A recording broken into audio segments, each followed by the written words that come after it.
Hello everyone, how are you? I hope you have enjoyed your Eid. So now let us start with our classes again.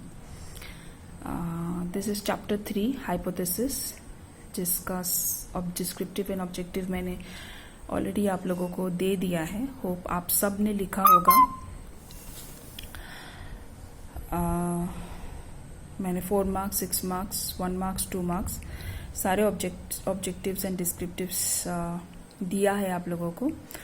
जिन्होंने लिख लिया it's very good. जिन्होंने नहीं लिखा है please complete it. मैं बार बार कह रही हूँ क्योंकि afterwards we will not get time to complete the course. मैं एक्सप्लेनेशन फिर से रिपीट करूँगी. I will revise the explanation after the lockdown जब कॉलेज खुलेगा. बट नोट्स रिपीट करना पॉसिबल नहीं होगा. ओके सो आप लोग सारे नोट्स कंप्लीट कर लीजिए accordingly as the teachers are giving. So let us start with the chapter 3 explanation, that is hypothesis. ये बहुत ही इंटरेस्टिंग चैप्टर है. सबसे पहले हम लोग इंट्रोडक्शन देखते हैं जिसमें मैंने आउटलाइन दिया है पूरे चैप्टर का. Okay There are basically 7 points in the whole chapter of hypothesis. सबसे पहला definition and nature of hypothesis, जिसमें मैं आप लोगों को the characteristics of hypothesis समझाऊंगी and the nature of hypothesis समझाऊंगी, and also I'll explain you what is a hypothesis.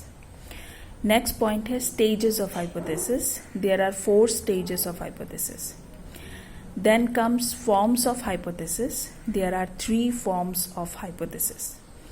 फिर kinds of hypothesis. There are 3 kinds actually, but there are more 2 kinds. 2 extra kinds आप बोल सकते हैं. Altogether there are 5 kinds, but only 3 kinds of hypothesis has been taken into consideration. Then comes the condition of a legitimate hypothesis. There are 7 conditions of a legitimate hypothesis. Okay. फिर uses of hypothesis. There are 4 uses of hypothesis, and the last point is the relation between hypothesis and induction. So let us start with what is a hypothesis. Okay. A hypothesis is any supposition which we make in order to endeavor to deduce from its conclusion in accordance with facts which are known to be real. If the conclusion tallies with facts, then the hypothesis is true or at least likely to be true. Okay, now what does it mean?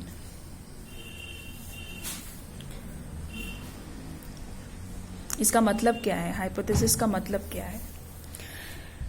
मैं आप लोगों को बहुत ही simple और practical भाषा में समझाती हूँ. हाइपोथेसिस मतलब अंदाज़ा लगाना. किसी भी केस को सॉल्व करने के लिए हम लोगों को अंदाज़ा लगाना पड़ता है कि क्या हुआ होगा. Okay, it is a supposition. Supposition मतलब हम लोग सपोज बोलते हैं ना, सपोज.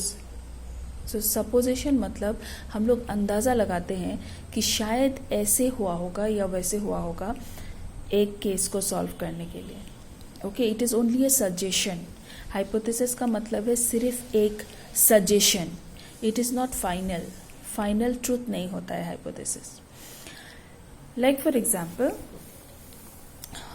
सपोज एक घर में चोरी हुआ हो. ओके, चोरी हुआ हो और नेक्स्ट डे जब आप नींद से उठे तो देखे कि घर में चोरी हुआ है. Then what you will do? You will just sit? No, you will call the police, right? So police आके क्या इमीडिएटली बता सकता है कि हाँ यहाँ पे चोरी हुआ है, उसने चोरी किया है? चोर का नाम बता सकता है? नहीं. He cannot do that. For that he have to make so many hypotheses. First he will observe everything in the house. उसके बाद he will start making hypothesis कि शायद चोर कंपाउंड का ही है, शायद खिड़की से आया है, शायद दिस, शायद that. Okay, so he will make many hypotheses, and from so many hypotheses the relevant one, जो उस केस के साथ relevant होगा, those hypotheses will be taken for further investigation.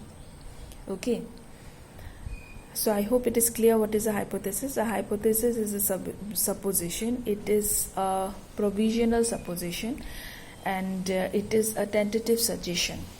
Okay, it is a tentative suggestion and it is not a final hypothesis. If it is a final hypothesis, तब तो वो truth हो गया, वो और hypothesis नहीं रहा. Okay, now how it is related to induction. जो hypothesis है, how it is related to induction. So induction अब तक I hope सबको पता है what is an induction. Induction is the establishment of general real proposition based on observation of particular cases. Right. The aim of induction is to establish a general real proposition by discovering and proving a causal connection between the cause and the effect, causal connection between the particular cases and the general real proposition, the conclusion. Okay. Now ये जो causal connection हम लोग establish करेंगे, from where we will establish that? We will establish that by making a supposition, and that supposition is called a hypothesis. For example, if P then Q. Okay, Q is the case, the incident. Okay, now how to solve Q? We will start from a supposition, that is P.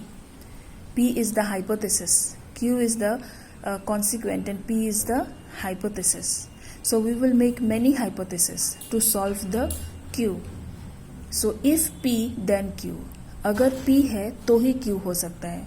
So P is the hypothesis. So many hypotheses we will make to solve the case, that is Q.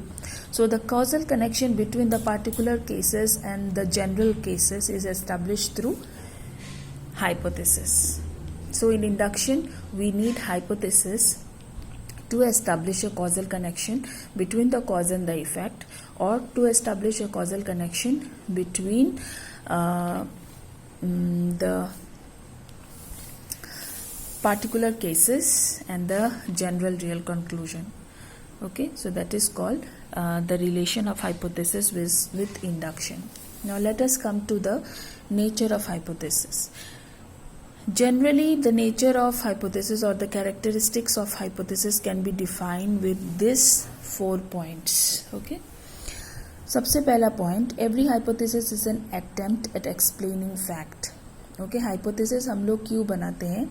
Hypothesis हम लोग बनाते हैं किसी भी fact को, किसी भी event को या फिर किसी भी case को explain करने के लिए, solve करने के लिए. बिना hypothesis बनाए we cannot solve any case.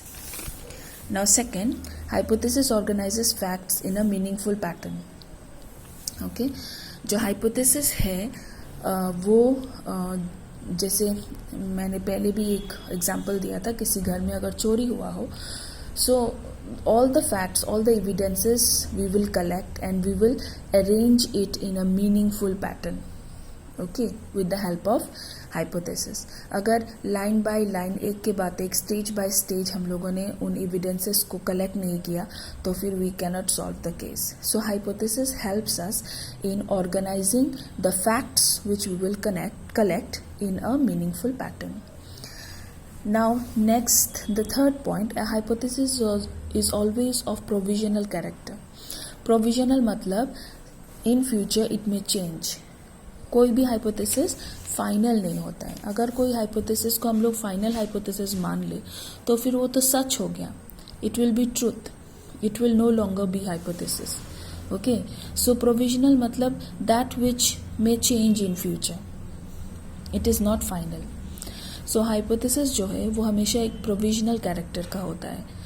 So it cannot be taken as a final hypothesis. Once we take it as a final hypothesis, then it becomes a truth. And the last characteristics of or nature of hypothesis is that hypothesis is the result of rational activity. It involves thinking. So hypothesis हम लोग कैसे बनाते हैं? hypothesis बनाते हैं हम लोग सोच के. We think, we use our brain and we make hypothesis. We make so many hypothesis. हम लोग बहुत सारे अंदाज़ा लगाते हैं किसी भी केस सॉल्व करने के लिए. Now forget about big criminal cases, चोरी का मामला, मर्डर का मामला, those are criminal cases. Forget about all those cases. Even कि हम लोग अगर घर में छोटा मोटा प्रॉब्लम भी सॉल्व करना हो, then we have to make hypothesis. Let me give you one more example. अगर घर में कोई बीमार हो, then what we do? We all family members sit together and we keep on suggesting remedies. We keep on suggesting कि क्या किया जाए. Someone may say that let's take the patient to the hospital. Someone may say that okay, let's call the doctor at home. Someone may say that which one will be the better hospital. So we suggest many hospitals. Then the other family member may say that let us try to treat him at home only without showing the doctor. So बहुत सारे hypothesis हम लोग बनाते हैं for solving a simple case at home. Then from all these hypothesis जो हम लोगों को सबसे ज़्यादा relevant या फिर fruitful लगता है, उस hypothesis को हम लोग follow करते हैं. So hypothesis का मतलब है अंदाज़ा लगाना या फिर सजेशन देना किसी भी केस या फिर टॉपिक को सॉल्व करने के लिए. विदाउट हाइपोथेसिस हम लोग कोई भी केस सॉल्व नहीं कर सकते, चाहे वो क्रिमिनल केसेस हो, बड़ा बड़ा केसेस हो या फिर घर के छोटे मोटे केसेस हो. Okay, see you in the next class. I hope you have understood. अगर कोई प्रॉब्लम है तो please ask me, I will explain you again.